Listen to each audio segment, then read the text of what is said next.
And welcome everyone to the Mac to the Future livecast tonight. Which is what I was really going to say. So what is the big story?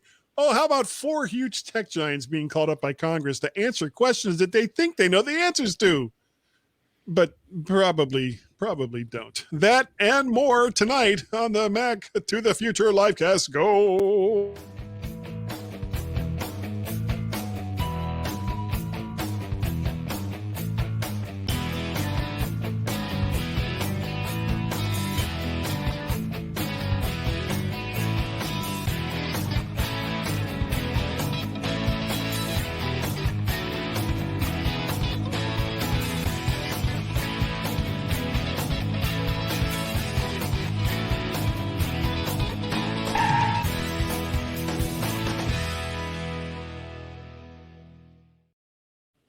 You see, what none of you can see is while that theme song is playing, I can see both Dave and Warren on my screen as the theme is playing. I can't hear them, but I can see them, and especially Dave. I'll see Dave just start going dee dee dee dee dee dee dee dee. But that's got nothing to do with what we're actually going to talk about tonight. I am Guy Searle. I'm one of your hosts. I also do the MyMac Podcast and Guy's Daily Drive. And welcome to everyone to the Mac to the Future livecast. Go livecast or something. And we have all kinds of people with us tonight. Actually, we have just the same people we normally have. One of them, let's see, here we go, is Mr. Dave Ginsburg. How are you, sir? I'm doing well, thank you. Remember, your wife is watching, so you watch your P's and Q's, mister. She is watching, and I'm just coming off of Macstock. We had such a great time. So much fun. We'll talk about that. We will talk about that. All right, good. But I'm glad to be here. And we have no longer from his hospital room, which is a good thing. It's Mr. Warren Sklar. Hello, Mr. Warren Sklar. I'm just happy I wasn't doing anything more than bobbing my head and dancing. I didn't know you could see me. You didn't tell me that. Yeah, well, there's a reason why I don't tell you those things. Yeah, because then I see all the private moments. And then you could hold. And I have to say, Warren, that's probably illegal in at least 5 states. Okay. See, this is how you bribe me for microphones. Every time guy sees me doing something I shouldn't be doing, I send him a microphone. That's how this works. Well, yeah. Well, and you know what? You haven't sent me one in a while. You haven't sent me one in a while, so no, it's my last one. If I send it to you, I can't do anything. Oh, that's true. That's true. All right. Well, we're not going to worry about that. You need to send him a microphone, Guy. Yes. I need to send him well, I would also then have to send him an audio interface because almost all the microphones I have require audio interfaces. I have one. I kept telling you, I got that one I got for the guitar. I never used it. Which one was that? What was that one? The red one. It's got a red face and it's got the cables in the back and it's red. Okay. Everyone who's watching, if you follow the directions on the bottom of the screen, it will tell you how to make it so that you just don't come up as Mr. Generic Facebook user. So, yeah, that's what you got to do. Those are the rules that Facebook puts onto all these other platforms. Can I chat just in StreamYard though, or do I have to go to Facebook to chat? No, you can chat wherever you want to chat. So how do I Mr. Chat? Yeah, but I want to post a chat. I want to post something in StreamYard. No, you can't. Huh?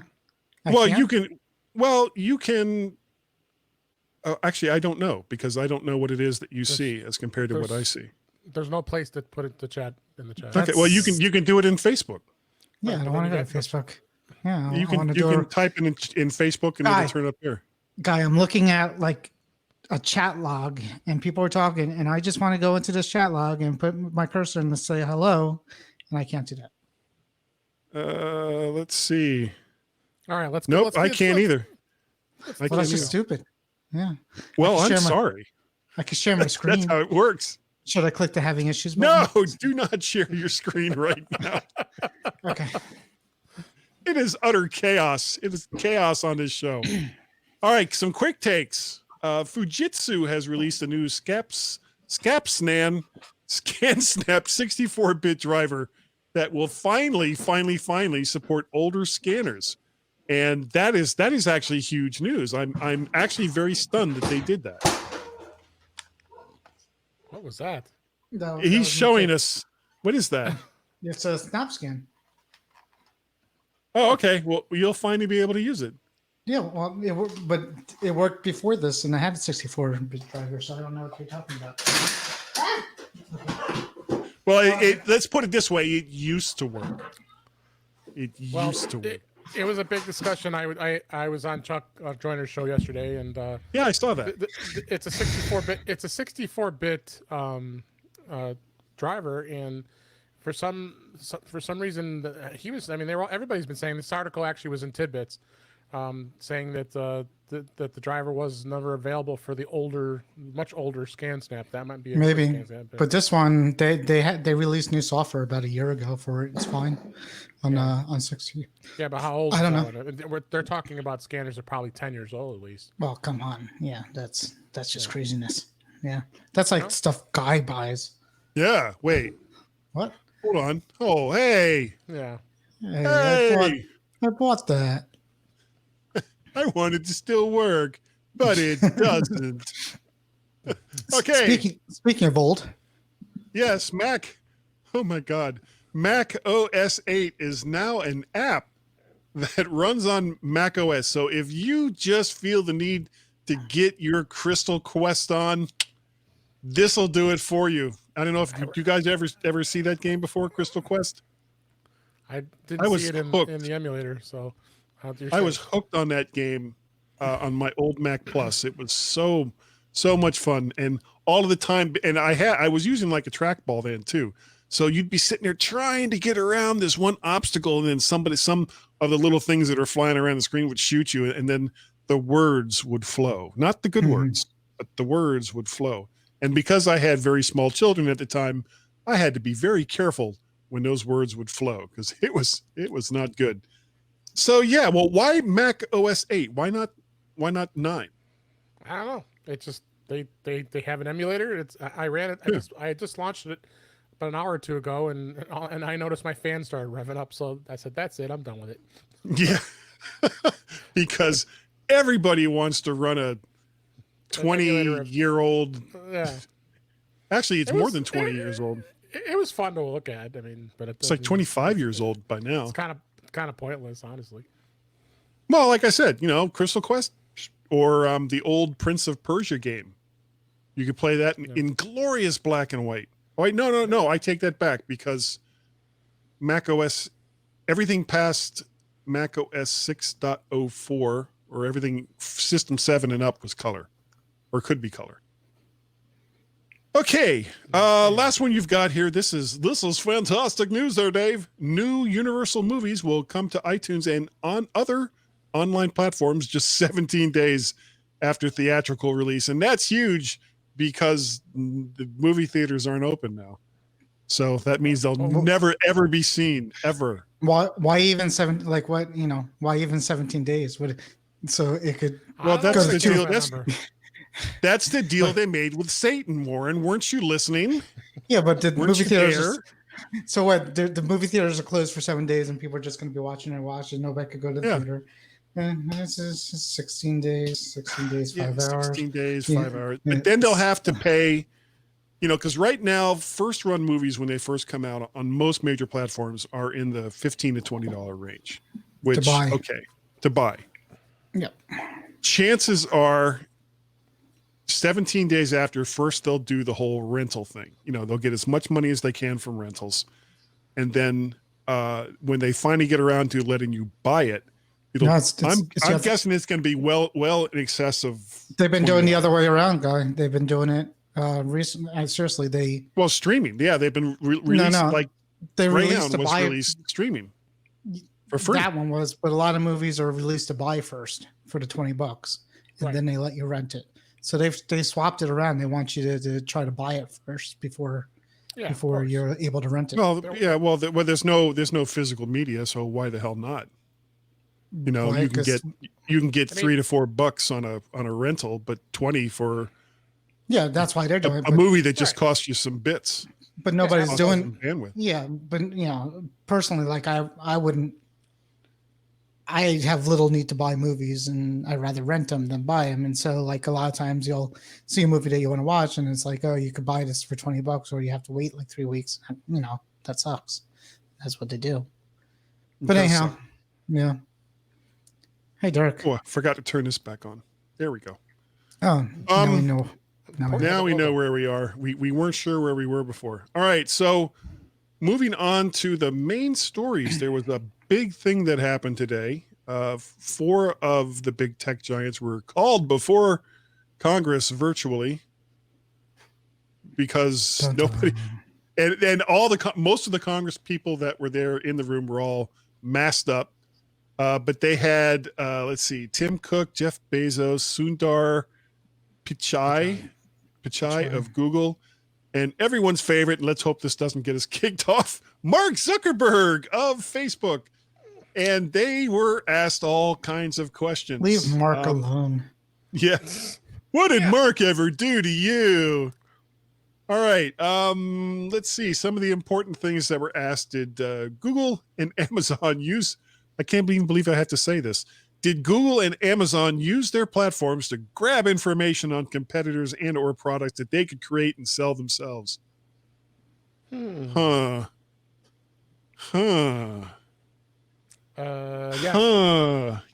Yeah. I think the answer there is yes. No matter how you might want to delay or try to work your way around it. I noticed there was, something. I don't know if you guys watched any of it. Did you watch any of it, guys? No. In the very beginning, as this all started, every single time one of the Congress people, these days, how else can you describe them as but Congress people, would ask a question, whoever it was that was answering the question was like, that is a great question. I'm so glad you asked that. And the whole, let me kiss your ass just a little bit, so that it not only does it trying to flatter you as a congressperson, it also gives me a chance to hear from the room full of lawyers that I have on the other side of the wall that I have an earpiece in for, so that they could tell me what to say. So I don't say anything stupid, unlike this show. So the next thing that they asked was, did they use their market dominance and data gathered that wasn't available to others? And was this an unfair advantage? Probably. Yes. Yes. The answer is yes, they did. And again, it was like they were doing the Texas two-step around some of these questions. An interesting little bit from Jeff Bezos, the richest man in the world. He did not repeat the claim and couldn't guarantee that Amazon has never used data gathered to make competing products, as the company has claimed before. He said there was, but by gosh and by golly, there was a policy against it, but admitted that it might, just maybe, had been violated. I feel like there's going to be a lot of that tonight. The fact that Amazon and Jeff Bezos could stand there and make that, and every single time he's been asked this question, it's never been in front of Congress, and they're sworn in. So if they lie, you can get a contempt of Congress charge put on you, and that's not a good thing, especially if you're the CEO of a major tech company. So they oh my God, these people dance their way around every single thing that they possibly could. Okay, moving on. Sundar Pichai of Google. I need an American flag and like the national, not the national anthem, America the Beautiful, playing softly in the background as I say this. Sundar Pichai, ooh, careful there, of Google spoke about the company's value to small business, but then couldn't give an adequate answer to accusations that the search giant used ideas and information from other websites and possibly just possibly manipulated the results to drive people to Google's own services. Mostly claim that they give better results to keep people coming back instead of going to other search engines. Because, the term go Google it isn't universal anywhere. Anywhere. 80% of the market, so, I don't understand all these people are doing are just saying we use our services for our benefit mostly. But that's fine. That's life and that's capitalism. And well, here's the thing. In the case what am I missing? Yeah, what you're missing is, for example, Amazon. Yes. And let's go to my favorite subject, microphones. Did you know Amazon now sells microphones? Did you know that? As fulfilled by, I know. No. These are Amazon branded. Amazon. Right. Yeah. And they look surprisingly like the competition that they also sell on their own website. And it just happens to undercut the prices of those other devices by just a scotch. The question is, did you buy one? No, I did not. That's not the question. The question is, I could go to ShopRite and buy like Nature's Choice from ShopRite brand, and that's their brand, and it looks a little like their brand, and it's so cheaper than the other one. That's their choice. It's my store. This is my product. Here it is. In fact, I could put it. Your brand right store does not have 80 to 90% of the market, Warren. That's the difference. Amazon has a huge advantage over every other company that's selling stuff online. But that's not Amazon's fault either. I'm not saying it. Well, it's not a question of it being their fault, but if they use information that they gather from competing products and they have access to all that data that these competitors do not have, they know exactly how much these whatever it is that they're trying to sell, they know exactly how much it really costs the people that are selling it and how much profit that they're making off of it. But so they also know. So does ShopRite. ShopRite has. But again, ShopRite does not have 80 to 90% of the market. So what if they did? If they did, then they might be considered a monopoly. But if you're talking about a small town, nobody's going to really care that much. But if ShopRite was the only grocery market and had 80% of the market across the entire United States, then and they tried pulling some of this stuff, there would be questions asked and they would be pulling using information. No, using information gathered from their competitors unfairly because the competitors don't have access to that same data from other companies, and using that to undercut the very people and products that you are selling on your platform. That's what Amazon does. Any company could go ahead and start their own Amazon. They could. They could. Walmart's doing it.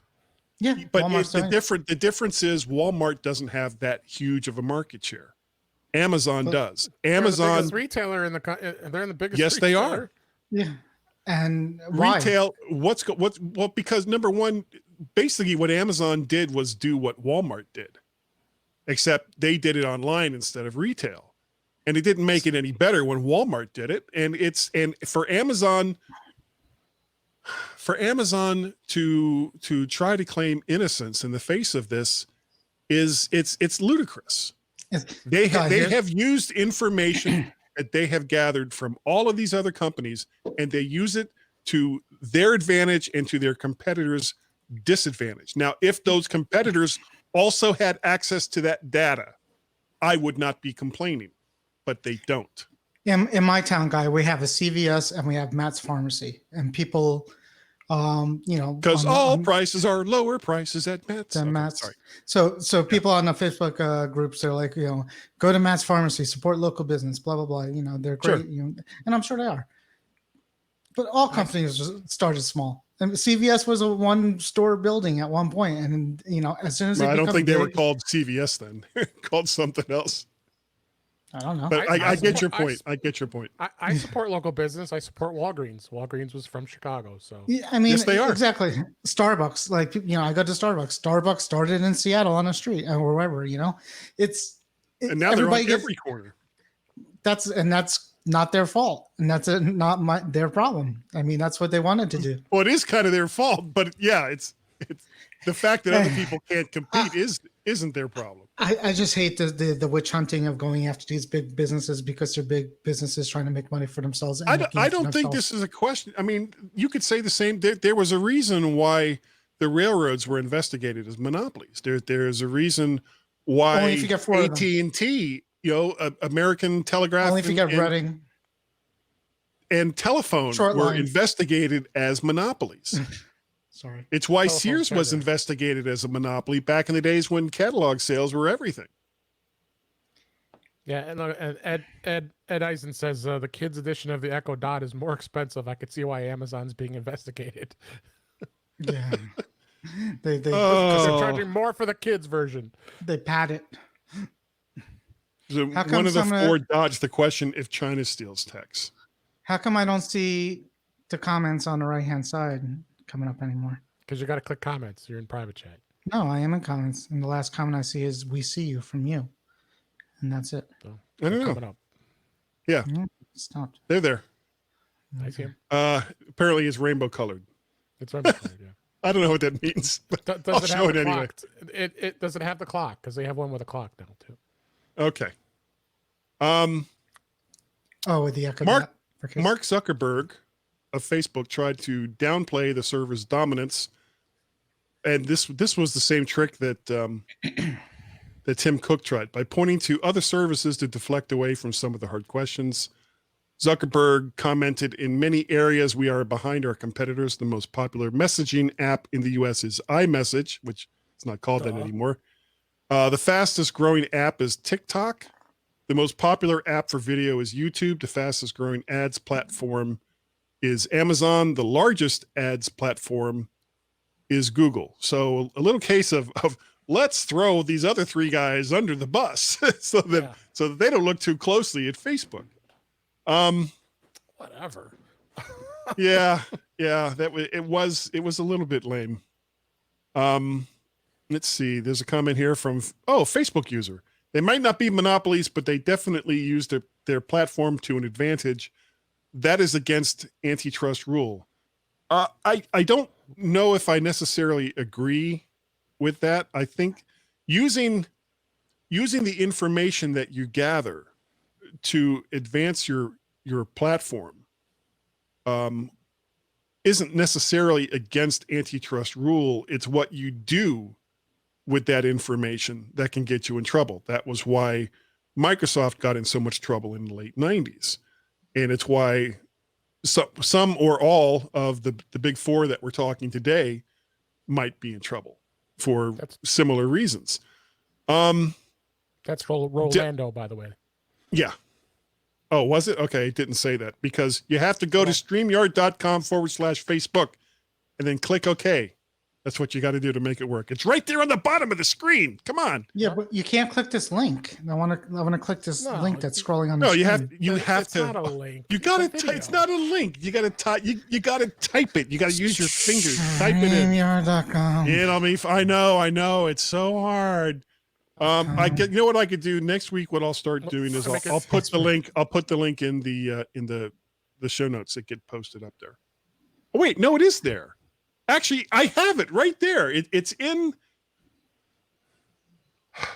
The link is in. Oh, if you go at the top, I see it. Yeah, it's right there. Just click that link. Go to StreamYard.com. Click OK, and your name will show up. So now I clicked on the link. Then my name should show up, but I can't type from Facebook. Okay, we're moving on. Democrats and Republicans took different approaches to their questions, with the Dems focused on market competition and the reps arguing that the policies of these tech companies were silencing conservative voices online. I don't necessarily disagree with that, but at the same time, the way that the Republicans tried to use that, and the way that they kind of phrased their questioning a lot of times they just sounded like petulant children. I'm serious, and I'm not necessarily, I really kind of do my best to stay out of politics.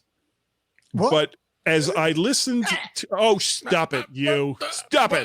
As I listened to the different, and I am not a huge fan of the Democrats either, but I have to say that in the sections that I was able to listen to, the Democrats seem to pose their questions much better.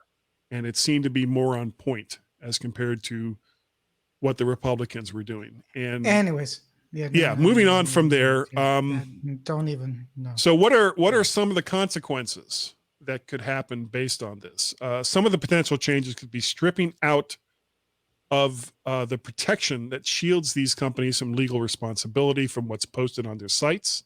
In essence, turning them into publishers, which would be a significant and potentially devastating change for the likes of Facebook and Twitter.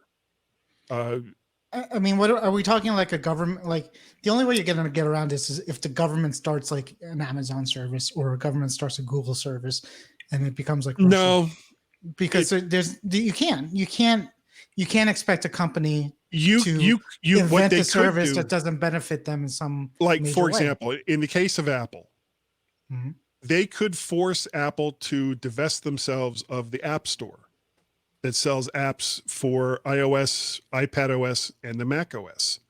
They could force Apple to divest themselves of some of the online services that they sell. They could force Amazon to divest themselves of directly selling books and directly selling a lot of the competing products that they're currently doing.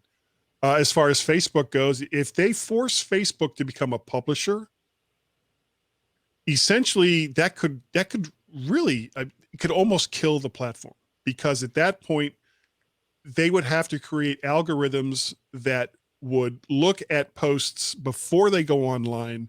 So you would be looking at a delay of you type in, I like cheese or whatever like that. You click enter to have that get posted on your I like cheese Facebook group. And cheese? I do like cheese.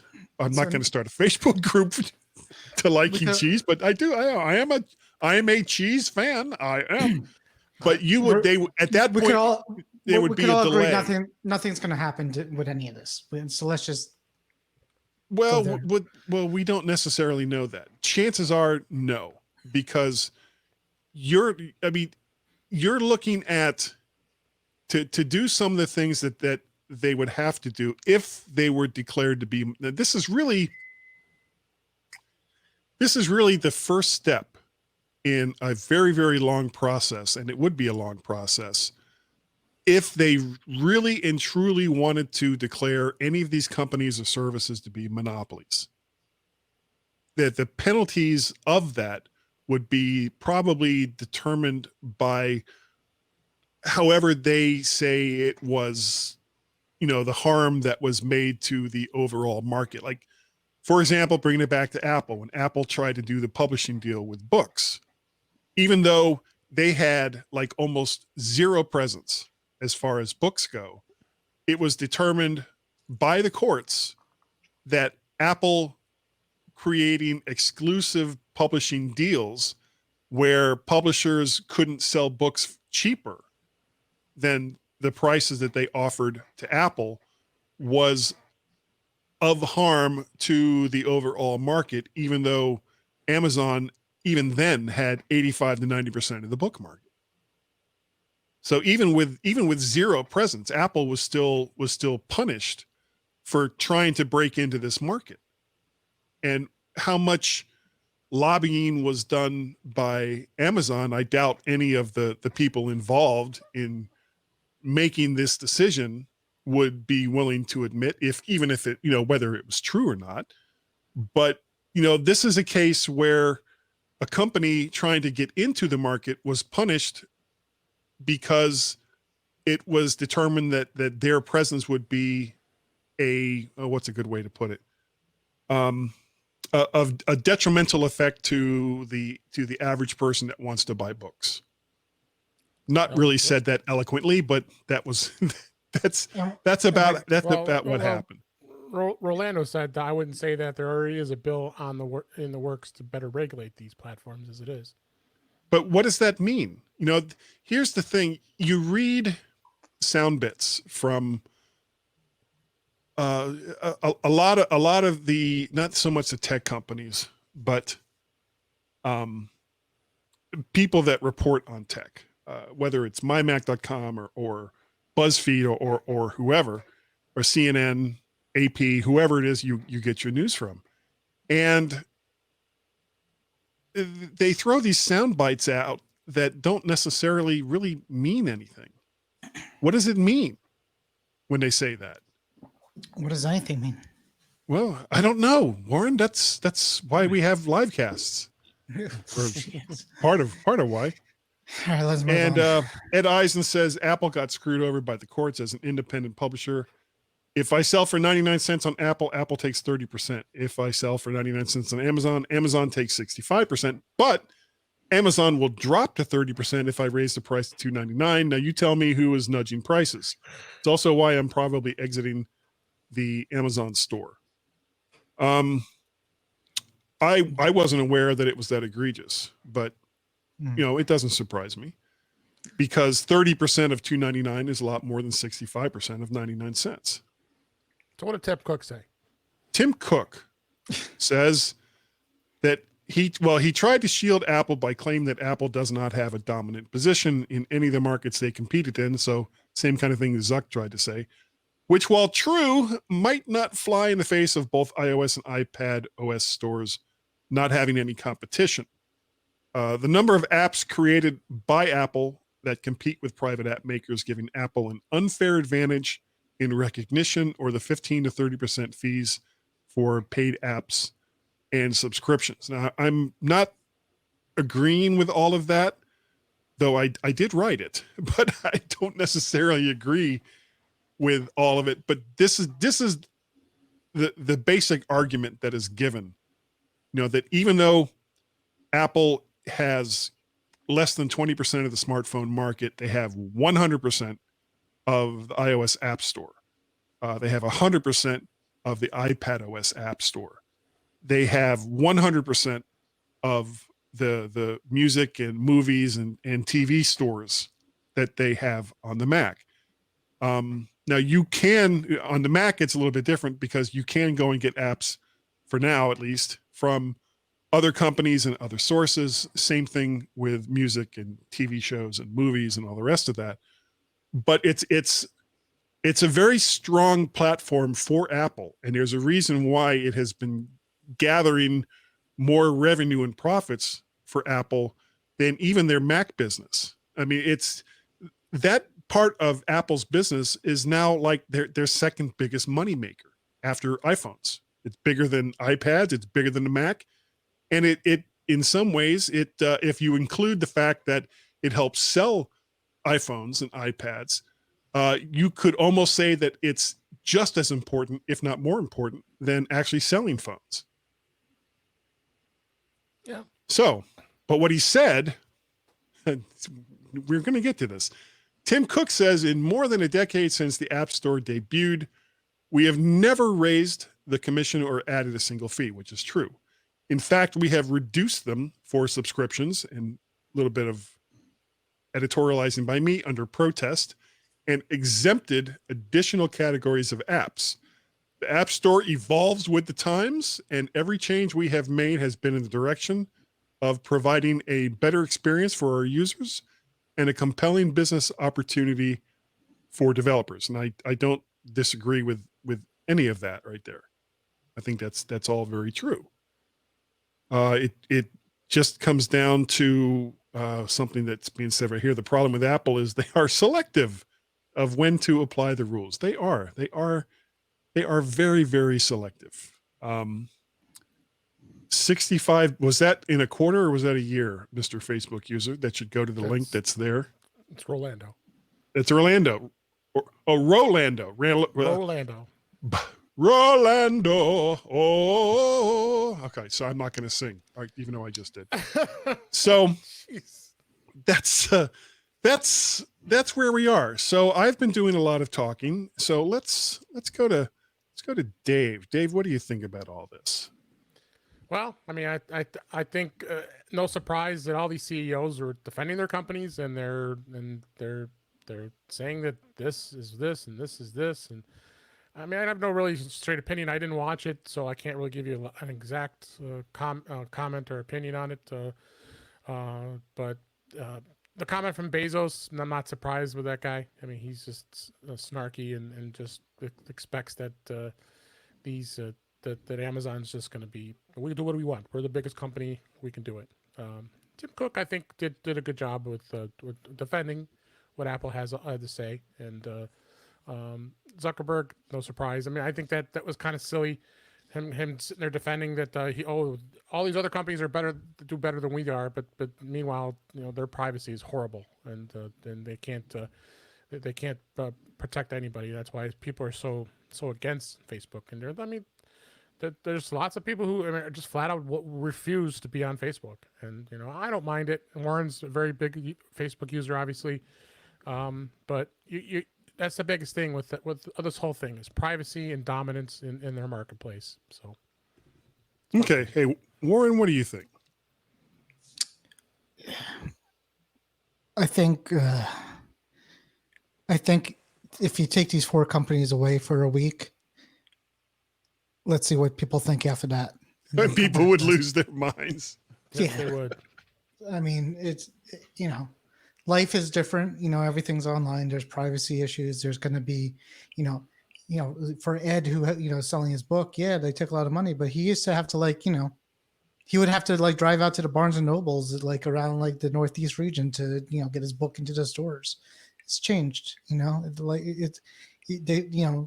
The profit is not the same, but the volume has to be a lot different. It's reaching out to a lot of people. It's the same. With all these services, Amazon, the volume's a lot different. With Apple, getting, I think they were even, talking about it, back before the App Store days, it was a mess. If you had a program, how would you even get it? People didn't, user groups. But people who were just getting a phone, shareware, the shareware floppy disks. Remember the floppy disks at the drugstore? I used to love those. Yeah. Or you go to groups. Yeah. Well, not BBS, just user groups, but there would be a computer store that would have computers. You'd have all the big name software on the shelves, and then you'd have that. Hey kids, it's comics. That kind of stand right there by the door. But the drugstores had them too. They had the 3.5-inch floppies with the Oregon Trail on it and a couple other games on there. God. You have died of dysentery. So anyways, it's a different world, and it's a better world. And Facebook has its problems. Amazon has its problems. They all have their problems, but for me at least, I would not want to live in any other period of time that didn't have all this. As far as I'm still waiting for transporters and food synthesizers. That's what they're coming. But anyway, I'm sure they're all just there counting their money. Unless it's made by Amazon. And then one. Yeah. Then I don't want it. Do they sell what's the name of this thing? Steinhauser? Sennheiser? Yes. So does Amazon has the what they have a basic blue Hauser? Yeti. They have a blue Yeti clone. It's mostly cheap ass USB purple Yeti. It's a purple Yeti. Yeah, they're not very good from people that I know that have bought them. Well, I mean, as long as people aren't they used to skew the reviews. Believe me, I used to be one of those people that did it. What? Yeah, free stuff. Free fake reviews. They were real not reviews. Not at MyMac. We only did real reviews. I did all the real reviews too, but you get free stuff obviously for that. Well, not always, but sometimes. Yeah, send it back. Yeah, well, here's the thing about reviews. What a lot of people don't understand: when a manufacturer sends you a product, and what you can see it, you see it now with social influencers in YouTube and some of these other things, where a lot of times these people that are doing reviews don't even mention the fact that the companies gave them this stuff for free. And so then they'll go and they'll do their little, oh, this thing is 5 stars. It's just wonderful. And then as soon as the review is over, it's up on eBay. You know, they're selling it on eBay. And that's how some of these people are making money. Yeah. Whereas at MyMac, we had an outstanding policy. If you could return the product, you return the product. If the manufacturer wanted it back or would give you an RMA, you return the product. Now, Tim never expected people to dig into their own pockets to return this stuff. Yeah. But the product reviews at mymac.com, he was very, very clear. It got lax a little bit. I kept a lot of it, but I gave some back when I asked for it back. I always gave it back. If I could give it back, I gave it back. Unless I found the product to be of such, and like there was a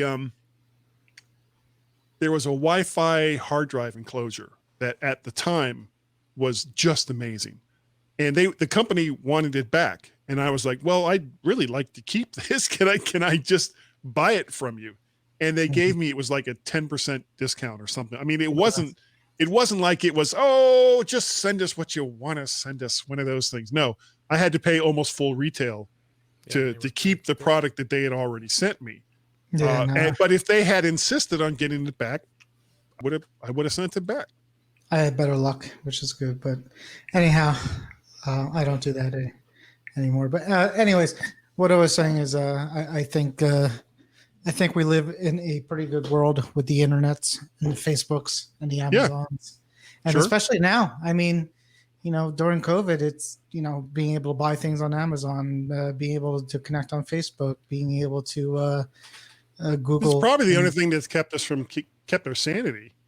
Probably. I mean, you know, online social services. Yeah, I don't but that doesn't excuse.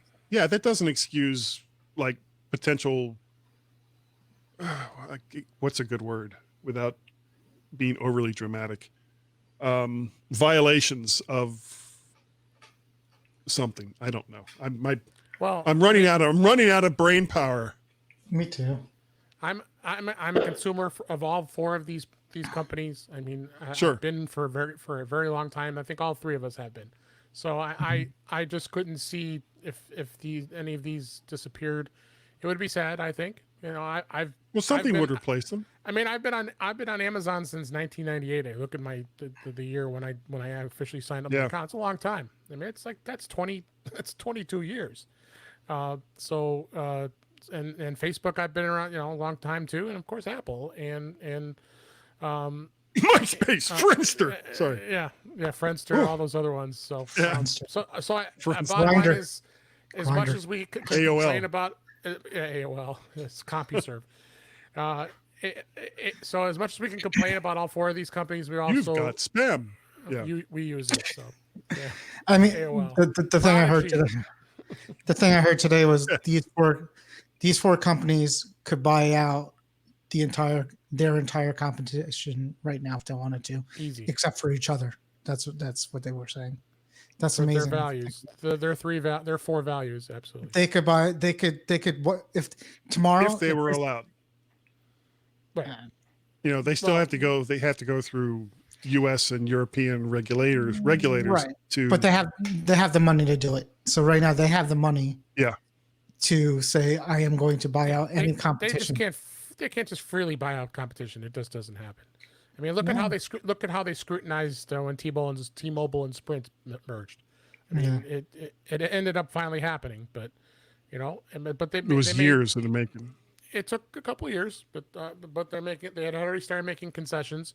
You know, Dish bought some of the prepaid business from T-Mobile, and you know they took away a lot of the antitrust that they were worried about. So I mean, that was a done deal, and you know then they're going to probably create a 4th network anyway, see what happens. So And when we get out of this this COVID thing, there's going to be more companies that are going to drop out, and it's going to, They're already happening. Yeah.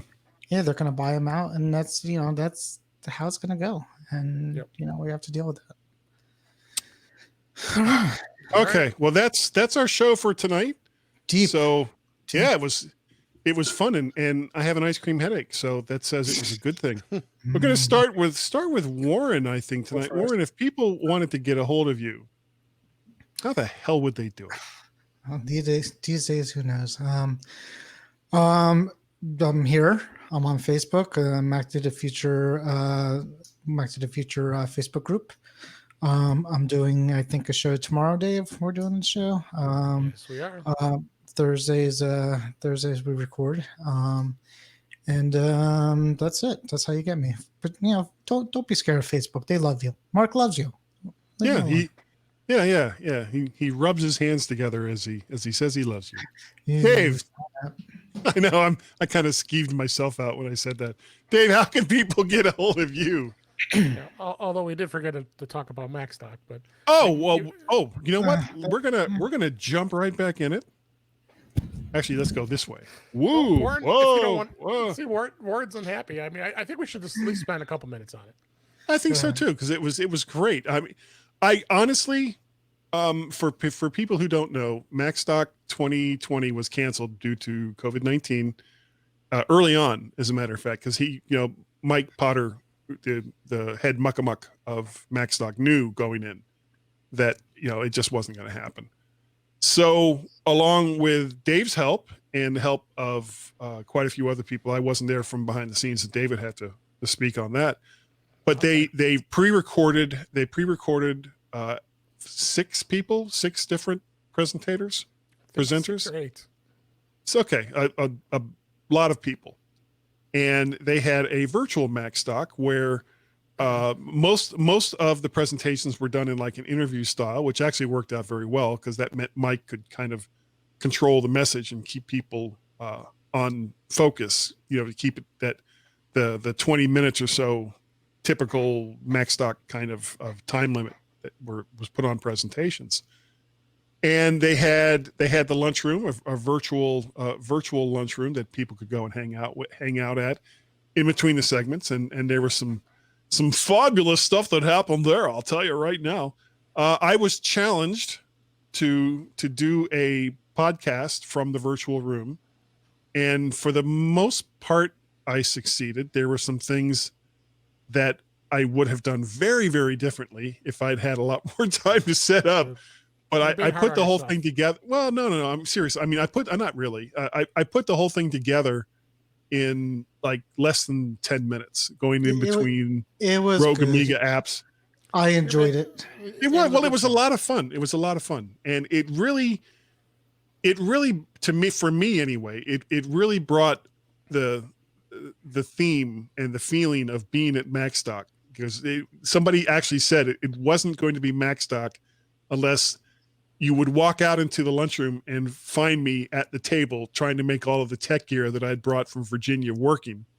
And so that's what I did. And we mentioned it. So a little bit behind the scenes. So we used Jitsi was the platform we used to have the speakers lounge, which was a lot of fun. And I was in there the whole time. I was moderating all the comments, and then when the speakers recorded session stopped, then they would be there live, and we would just read off and do Q&A. And during the time that the speakers the session was playing, I got to be behind the scenes really, and got to have fun conversations with everybody. The running joke was, if you remember, Chuck Joyner had Allison's picture on his iPhone the one year. Well, they pulled it off again this year. He sent her a picture, or she sent him a picture of her in pigtails, put it on his phone. And they did show that. I don't know if you saw that, but so there was some love going on there in the lounge, the speakers lounge during the time. But it was a lot of fun. That was a lot of fun to do that, and it went off really well. I mean, Mike was using Sling Studio to broadcast the videos, and then we used Jitsi for the room, and he had 3 internet connections in his office and it was going out because he at least was smart and put the stream on one of his strong internet connections, and the other 2 were backups. So, but overall, I mean, it was a great session. I think a lot of people enjoyed it, and that was nice, Mike, to praise me and what I did, and I was happy to see that because I think it was a lot of fun, and you know, I've been very dedicated, and you as well, Guy, to Macstock, and you know, it's worth it. I mean, that's 6 years we've been spending on this now. It's a fantastic, when I say, I don't say this in a condescending way. It's the best little conference it could be. Yeah. So and I told you I would come one year, and this is year I came. So there you go. So make sure you go to macstockconferenceandexpo.com/shop. There's some awesome T-shirts out there. The logo that he's got in that shirt is amazing. I ordered. Does he have one for this year? Yes, he does. So okay, I'll have to go check that out. macstockconferenceandexpo.com/shop. And he's got a black T-shirt with the new the virtual Macstock logo, and then he's also selling a mug. So I got to keep my my collection going. I got the and don't forget he's got limited supplies of previous years available as well. You could ask him. It isn't in the shop, but you'll have to. Yeah, you'd have to send a note if you're interested in some of the old stuff. But no, thanks for taking a little bit extra time. I think it's worth it, and just to spend to give a shout out to Mike and Mike Potter. And it's great that I was able to pull off getting Barry Falk to make it out too. He texted me, and I says, "Do you have the link?" And he was in his car. He was in his car. Yeah. Do you have the what link? does that sound like? I said, why didn't you sign up? But he didn't have the regular link, and I thought about it for a minute. And I said, you know what? I'm sending you the Jitsi link. So I know Mike would love it to death, and sure enough, you saw him show up in the speakers lounge. I had trouble. I don't know what happened with my access, but I could not get online with the account that I had made. And I tried too many times, and it locked me out. So I'm going to Dave, going, "Oh, please send me a link so that I can join in too," because it wasn't working. But Barry was on his way to a Pokemon event, so that's why. Of course he was, because that's what he does. He loves Pokemon. Well, Brittany Smith Barry is also Falk a big of Pokemon. the magic sinks, magic faucets. No. Yes, you love that faucet. Yes, you always talk about I that love faucet. those faucets. Those faucets are fantastic, and his wonderful wife and all their cats. Bobby Ann is awesome. Yep. All right. Well, that is. Oh, I haven't done my. I have to say my goodbyes too. In Touch with iOS. Please come out and go to the website intouchwithios.com. Just newly revised the site, and actually I'm doing some tweaks to get the episodes listed properly. And we are recording tomorrow night. I have a new guest. Actually, he's a friend of mine. His name is Roger Matthews. He's a web designer. So I thought it'd be something different to have a new guest. He's trying to get into podcasting, so why not? And I'll give him his experience. Sure. And he's a great guy. And he actually was a former president of our Apple user group before me. Before the coup. Before me. So and then Twitter Dave D65. And if you would like to get a hold of me, you can contact me via email, guy@mymac.com. I am on the Twitters. I am VertShark and Mac Parrot over there on those Twitter things. I also do the MyMac.com podcast each and every week, and I think we're going to have Mike Potter on this weekend. Cool. Gaz is trying to set that up. So look for the MyMac podcast next Monday. Hopefully we'll have Mike Potter on of Macstock fame, and we can chat even more about all the crazy stuff that happened. What else? We have a telephone number, 703-436-9501. It's a Skype number. You can call and leave a message. And if anybody ever does it, I'll figure out some way to play it here on the show. What else? Guys Daily Drive. You can find all the stuff I do, audio and video, over at vertshark.com. That is where I put all of the stuff I do once I've finished editing it. And guys, I think that's it. I think that's it for tonight. Yeah, thank you. Well, it was good. So thank you all, especially to Dave and Warren for showing up tonight. I really, really do appreciate the fact, and of course, all of the wonderful people of the Mac to the Future group. And remember, if you watch this on Facebook, that you first have to like, share, subscribe. And if you miss it the first time, like, share, subscribe. That's all you got to do. It's so easy. And try to click that scrolling link. Yeah, you got to hit that bell, smash that bell. That's what you got to do. That's what all the kids say over there on the Facebooks. That's what they say. So I've got to say it too. So we're going to go. Thanks all. And we will catch you all next week. Bye.